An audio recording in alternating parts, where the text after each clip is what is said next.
যে মেয়েরা না মা হওয়ার পর অনেক সুন্দর হয়ে যায়। আজকে তো বার্থডে, ও বার্থডে। স্ক্রিনে একটা মানুষ যত রোমান্টিক, বাস্তব জীবনে ততটাই আনরোমান্টিক। একটু রিজার্ভ থাকতে পছন্দ করে তো হয়তো ভাবে যে বললেই আমি তো হালকা হয়ে গেলাম, আমার মনে হয়।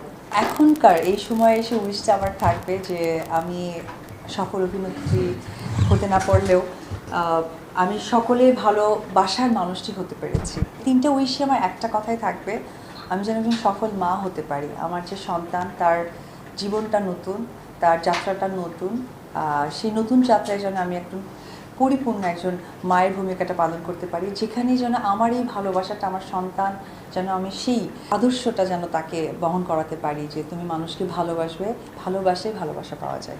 সিরিয়াসলি কেউ অন্যভাবে নেবেন না তো। আজকে আমি আপনাদেরকে পেয়ে আমি সিরিয়াসলি মানে আজকে এই চ্যানেলগুলো পেয়ে, আমার স্পেশালি বার্থডেটা পেয়ে, এটা আমি সারা জীবনই বলে যাব। আমার সন্তানের পরে যদি বলে যে কোনটা আমার কাছে স্পেশাল, সত্যি আপনার আমার কাছে অনেক বেশি স্পেশাল। সে তো নিজের বার্থডে মনে রাখতো না। যখন আমরা তাকে কেক দিতাম বা বাসায় কেক কাটা আয়োজন করতাম, সে বাসায় এসে বলতো ডায়েট করা হচ্ছে, এত খাবার কেন, কী জন্য? আজকে তো বার্থডে, ও বার্থডে।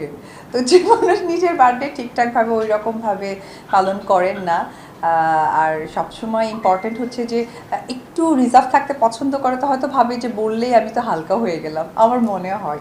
হ্যাঁ, বগুড়ায় কি এটা খুব রিনাউন একটা শপ থেকে আমার জন্য সালোয়ার কামিজ, শুজ, কসমেটিক্স এগুলো নিয়ে গিয়েছিল। যদিও মানে তখন তো মানে বার্থডেটা খুব মনে রাখতো, পরের থেকে মনে রাখার প্রয়োজন ছিল। স্ক্রিনে একটা মানুষ যত রোমান্টিক, বাস্তব জীবনে ততটাই আনরোমান্টিক।